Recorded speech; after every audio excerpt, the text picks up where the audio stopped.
Salpe, Wanyambe. Selamat pagi saudara-saudari yang dikasihi Kristus. Mari kita mengawali hari baru dengan mendengarkan firman Tuhan yang diambil dari Injil Markus pasal 5 ayat 21 sampai dengan 43. Tuhan bersamamu. Inilah Injil suci menurut Markus. Sekali peristiwa, setelah Yesus menyeberang dengan perahu, datanglah orang banyak berbondong-bondong, lalu mengerumuni dia. Ketika itu Yesus masih berada di tepi danau. Maka datanglah seorang kepala rumah ibadat yang bernama Jairus. Ketika melihat Yesus, tersungkurlah Jairus di depan kakinya. Dengan sangat ia memohon kepadanya, "Anakku perempuan sedang sakit, hampir mati. Datanglah kiranya, dan letakkanlah tanganmu atasnya, supaya ia selamat dan tetap hidup." Lalu pergilah Yesus dengan orang itu. Orang banyak berbondong-bondong mengikuti dia dan berdesak-desakan di dekatnya. Adalah di situ seorang perempuan yang sudah 12 tahun lamanya menderita pendarahan. Ia telah berulang-ulang diobati oleh berbagai tabib, sampai habislah semua yang ada padanya. Namun sama sekali tidak ada faedahnya. Malah sebaliknya, keadaannya makin memburuk. Dia sudah mendengar berita-berita tentang Yesus. Maka di tengah-tengah orang banyak itu, ia mendekati Yesus dari belakang dan menjama jubahnya. Sebab katanya, "Asal ku jama saja jubahnya, aku akan sembuh." Sungguh seketika itu juga berhentilah pendarahannya, dan ia merasa badannya sudah sembuh dari penyakit itu. Pada ketika itu juga Yesus mengetahui bahwa ada tenaga yang keluar dari dirinya. Maka ia berpaling di tengah orang banyak itu dan bertanya, "Siapa yang menjama jubahku?" Murid-muridnya menjawab, "Engkau melihat sendiri bagaimana orang-orang ini berdesak-desakan dekatmu. Bagaimana mungkin engkau bertanya, 'Siapa yang menjama aku?'" Lalu Yesus memandang sekelilingnya untuk melihat siapa yang telah melakukan hal itu. Maka perempuan tadi menjadi takut dan gemetar sejak ia mengetahui apa yang telah terjadi atas dirinya. Maka ia tampil dan tersungkur di depan Yesus. Dengan tulus ia memberitahukan segala sesuatu kepada Yesus. Maka kata Yesus kepada perempuan itu, "Hai anakku, imanmu telah menyelamatkan engkau. Pergilah dengan selamat dan sembuhlah dari penyakitmu." Ketika Yesus masih berbicara, datanglah orang dari keluarga kepala rumah ibadat itu dan berkata, "Anakmu sudah mati. Apa perlunya lagi engkau menyusahkan guru?" Tetapi Yesus tidak menghiraukan perkataan mereka dan berkata kepada kepala rumah ibadat, "Jangan takut, percaya saja." Lalu Yesus tidak memperbolehkan seorang pun ikut serta kecuali Petrus, Yakobus dan Yohanes, saudara Yakobus. Dan tibalah mereka di rumah kepala rumah ibadat. Dan di sana Yesus melihat orang-orang ribut, menangis, dan meratap dengan suara nyaring. Sesudah masuk, Yesus berkata kepada orang-orang itu, "Mengapa kamu ribut dan menangis? Anak ini tidak mati, tetapi tidur." Tetapi mereka menertawakan dia. Maka Yesus menyuruh semua orang itu keluar.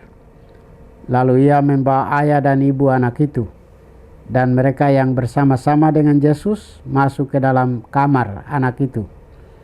Lalu pegangnya tangan anak itu, katanya, talitakum, yang berarti hai anak, aku berkata kepadamu, bangunlah. Seketika itu juga anak itu bangkit berdiri dan berjalan, sebab umurnya sudah 12 tahun.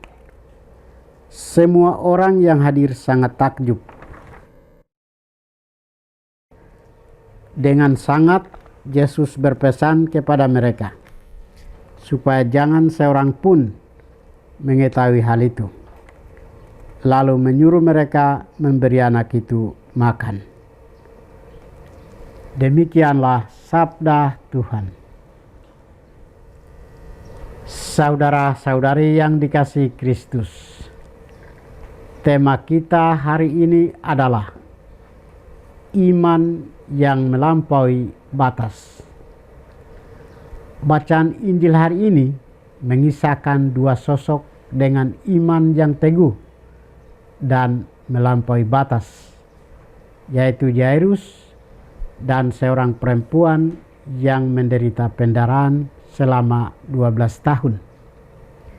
Yairus adalah seorang kepala rumah ibadat yang datang kepada Yesus dengan iman yang penuh dan memohon kesembuhan bagi anak perempuannya yang hampir mati. Walau terjadi penundaan karena Yesus melayani orang lain, Yairus tetap bertahan dalam iman. Bahkan ketika kabar kematian anaknya datang, Yesus meneguhkan dia dengan berkata, "Jangan takut, percaya saja."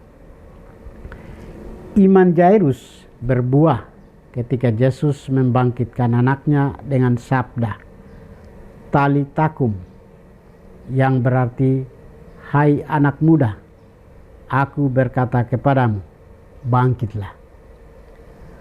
Perempuan yang mengalami pendarahan selama 12 tahun juga menunjukkan iman yang luar biasa. Dengan keyakinan sederhana namun teguh, ia berkata dalam hatinya, asal kujama saja jubahnya, aku akan sembuh.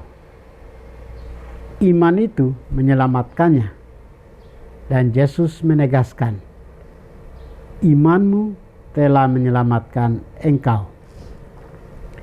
Saudara-saudari terkasih, kedua kisah keajaiban ini mengajarkan kita tentang satu hal esensial, yaitu iman di tengah keputusasaan. Sebagai pengikut Kristus dan yang percaya kepadanya, mari kita mempersembahkan setiap perkara hidup kita kepada Yesus. Percayalah bahwa Dia akan menjamah dan menyembuhkannya. Apa saja yang dianggap sudah mati di mata manusia, bagi Tuhan sanggup membangkitkannya. Tuhan memberkati kita. Marilah kita berdoa. Tuhan, pagi ini kami kembali naikkan puji dan syukur kepadamu. Terima kasih karena Engkau sudah menjaga kami saat kami tidur maupun bangun. Terima kasih untuk udara sejuk dan segar pagi ini. Kami mohon, bukalah mata hati kami, agar kami mampu memandang kemurahan dan karya-Mu. Rahmatilah kami dengan kuasa Roh-Mu, agar kami mampu untuk bertobat dan memuji serta memuliakan-Mu melalui pekerjaan dan pelayanan kami hari ini. Kristus terang dunia, berkatilah keluarga kami. Jadikanlah kami alat kasih-Mu, dan pantaskanlah kami menjadi hamba-Mu yang setia. Demi Kristus Tuhan dan pengantara kami. Tuhan bersamamu. Semoga kita sekalian, orang-orang yang kita kasih dan doakan, seluruh aktivitas kita hari ini dibimbing, dilindungi, dan diberkati oleh berkat Allah yang Maha Kuasa, Bapa dan Putra dan Roh Kudus. Amin.